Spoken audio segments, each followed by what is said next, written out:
الحمد لله نحمده ونصلي على رسوله الكريم أما بعد فأعوذ بالله من الشيطان الرجيم بسم الله الرحمن الرحيم وسارعوا إلى مغفرة من ربكم وجنة عرضها السماوات والأرض أعدت للمتقين الذين ينفقون في السراء والضراء والكاظمين الغيظ والعافين عن الناس والله يحب المحسنين.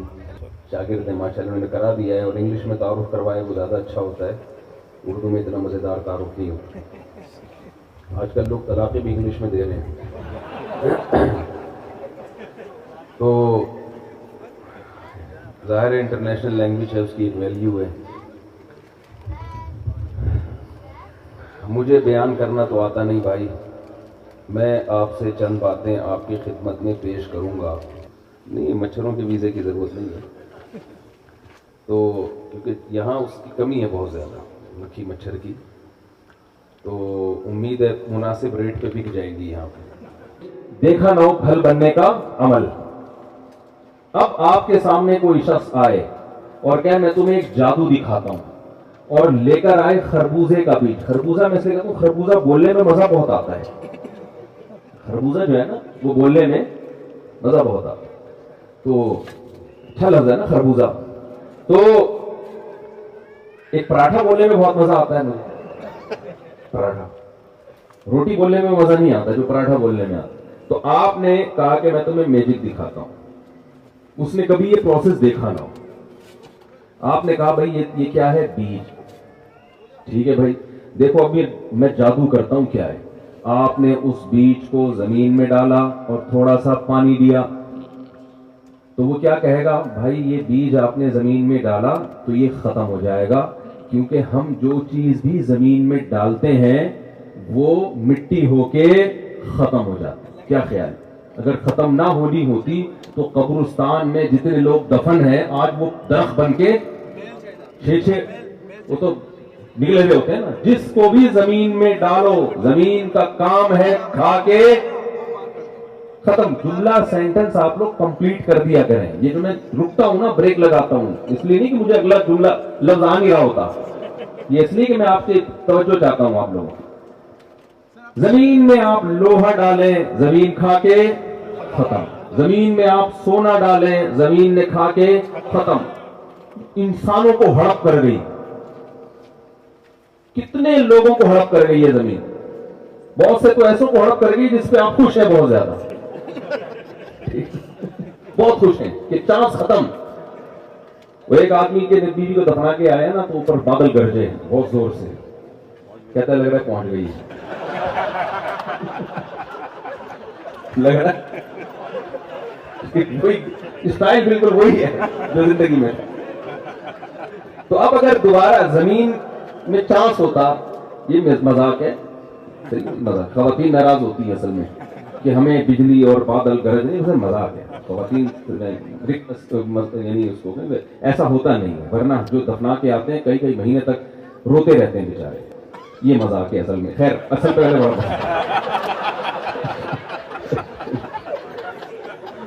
اچھا جی. تو بلکہ ایک اچھا سا پھل پیدا ہونا شروع ہو گیا. کیوں؟ جب تتلیوں کو پھول نے اپنی طرف مائل کیا تو نر اور مادہ پھولوں کا ملاپ اس کے ذریعے ہو گیا. تتلیوں کو نہیں پتا ہم کیا کر رہے ہیں. تتلی ایک پھول سے بیٹھ کے دوسرے پھول پہ, وہاں سے بیٹھ کے دوسرے, وہ تو خوشی سے پھول رہی ہے نا, کتنے اٹریکٹیو پھول. قدرت اس سے یہ کام لے رہی ہے, نر اور مادہ پھولوں کا ملاپ کر کے پھل پیدا کرنے کا کام قدرت کس سے لے رہی ہے؟ تتلیوں اور کیڑے اور مکوڑوں سے, جن کو پتہ ہی نہیں ہے کہ ہم جو لائف کو انجوائے کر رہے ہیں تو ہم اتنا انجوائے نہیں کر رہے, ہماری انجوائمنٹ کے چکر میں انسانوں کو خربوزے کھانے کو مل رہے ہیں. آخری پھونک لگا کے جب خربوزہ کاٹا تو جو ایک بیج زمین میں دفن کیا تھا اس جیسے سینکڑوں بیج, اور ہر بیج میں وہی سافٹ ویئر انسٹال ہوا ہوا ہے کہ دوبارہ ان میں سے جس بیج کو زمین میں ڈالو گے ہر بیج بیل پیدا کرے گا, پھر اس سے پھول پیدا کرے گا, پھر اس سے تتلیوں کیڑے مکوڑوں کے ملاپ کے ذریعے پھل پیدا کرے گا. اتنی سپیڈ سے خربوزوں کا گروتھ ریشو اللہ نے رکھا ہے جتنی سپیڈ سے ہمارا بیان سننے کے بعد بھی بچوں کا گروتھ ریشو نہیں بڑھ رہا. نہیں یہ بات، اور وہ یہی کہنے کھائیں گے کہاں سے، بچے اتنے پیدا ہو گئے تو کھائیں گے کہاں سے؟ بھائی جان جو خوراک کا جو گروتھ ریشو ہے وہ انسانوں کے گروتھ ریشو سے کروڑا گنا زیادہ ہے، لیکن چھوڑ دو کہ کھائیں گے کہاں سے؟ نہیں یاری میرا خیال ہے بچہ جب پیدا ہوتا ہے تو ماں کی چھاتیوں میں دودھ پیدا ہوتا ہے، اس میں اللہ نے بتا دیا کہ پیدا تو ہونے دے، پہلے سے کیلکولیٹر لے کے بیٹھا ہوا ہے کہ پیدا ہوگا تو کھائے گا کہاں سے، پیدا ہوگا تو میں رزق کا انتظام کروں گا۔ کتابیں بھی ایسی ایسی ڈینجرس قسم کی خطرناک، میں اکثر ایک چٹکلا سناتا ہوں نا شادی سے، تو درمیان میں تھوڑے تھوڑے چٹکلے چلتے رہیں گے تاکہ آپ کو گرمی نہ لگے۔ تو وہ شادی سے پہلے اور شادی کے بعد کی زندگی میں فرق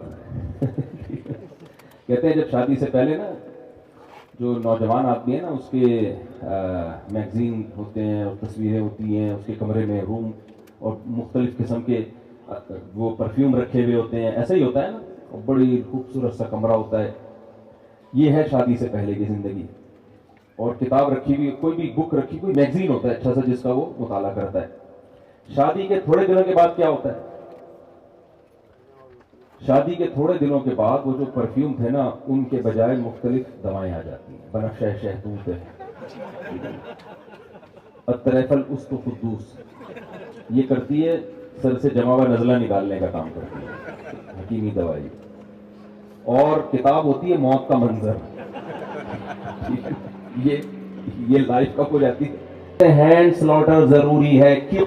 قرآن کہہ رہے تین قسم کے لوگوں کے کھانے تمہارے لیے، ذبیحہ تمہارے لیے حلال ہے، ایک مسلمان کا، یہودی کا اور ایک عیسائی کا۔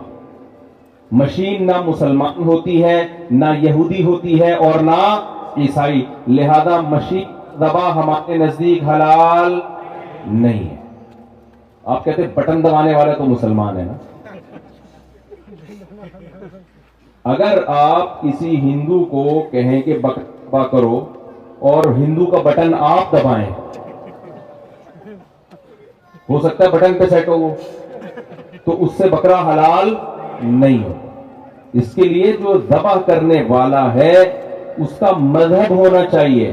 مذہب میں اللہ نے یہودیوں اور عیسائیوں کو پروٹوکول دے دیا کہ چلو یہ ٹھیک ہے مسلم نہیں ہے لیکن پیغمبروں کے سلسلوں کو یہ مانتے ہیں، تورات کو، انجیل کو، آسمانی کتابوں کو مانتے ہیں، دعویٰ ان کا توحید پرستی کا ہے، چاہے اس معیار پہ پورے نہ بھی اتریں، دعویٰ یہ کرتے ہیں ہم کیا ہیں؟ موحد ہیں۔ تو اس لیے اللہ نے ان کو پروٹوکول دیا، دو پروٹوکول دیے، دوسرا میں بیان نہیں کروں گا، خواتین ناراض ہو جائیں گے۔ تو پروٹوکول اللہ نے یہ دیا کہ اگر کوئی یہودی یا عیسائی ذبح کرتا ہے جانور کو تو وہ جانور بھی آپ کے لیے کیا ہے؟ حلال ہے۔ تو اللہ نے ہم پہ مردار کھانے پر پابندی لگائی، اس لیے کائنڈلی آپ حلال کھایا کریں، ہینڈ سلاٹر کا تحقیق کر لیا کریں، اس کے بغیر گوشت کے قریب نہ جائیں۔ تھوڑی سی ٹینشن اٹھانی پڑے گی تو بھائی اللہ کا حکم ہے نا، اللہ پوچھے گا قیامت کے دن، سوال کرے گا۔ اسلام میں، اللہ کے قانون میں زنا لیگل ہے یا انلیگل ہے؟ ٹھیک ہے یہاں گورنمنٹ نے اجازت دی ہے، کوئی عورت راضی ہے آپ کر سکتے ہیں، لیکن اللہ کے قانون نے اس کی اجازت بولو اگر آپ کرو گے حساب دینا پڑے گا، بہت سخت حساب ہے زنا کا۔ نبی صلی اللہ علیہ وسلم نے فرمایا معراج کی رات میں نے دیکھا کچھ ننگے برہنہ مرد اور برہنہ عورتیں آگ میں جلائی جا رہی ہیں، اکٹھی، مرد اور عورتیں اکٹھے، آگ کے شعلے بلند ہوتے ہیں۔ میں نے جبریل سے پوچھا یہ کون لوگ ہیں؟ فرمایا آپ کی امت کے زانی مرد اور زانی عورتیں ہیں، اللہ نے اکٹھے ان کو آگ میں ڈالا ہے کہ جس کے ساتھ منہ کالا کیا تھا اسی کے ساتھ اس آگ میں جلو تم۔ اسلام زنا کو پروموٹ نہیں کرتا، زنا کا آلٹرنیٹ کیا ہے؟ پاکیزہ، وہ کیا ہے؟ نکاح۔ ابھی دیکھو پورے بیان میں چپ بیٹھے ہوئے، میں نے اللہ کی قدرت کے دلائل کے انبار لگا دیے، ایک دفعہ سبحان اللہ منہ سے نہیں نکلا ان کو۔ آواز آئی تھی کہیں یہاں سے کچھ، کہیں ذرا سے ملے، ذرا سا نکاح کی بات، اٹ از کالڈ، آگے فل ان دا بلینکس، میں مذاق کر رہا ہوں، آپ ناراض نہ ہوئیے، ٹھیک ہے۔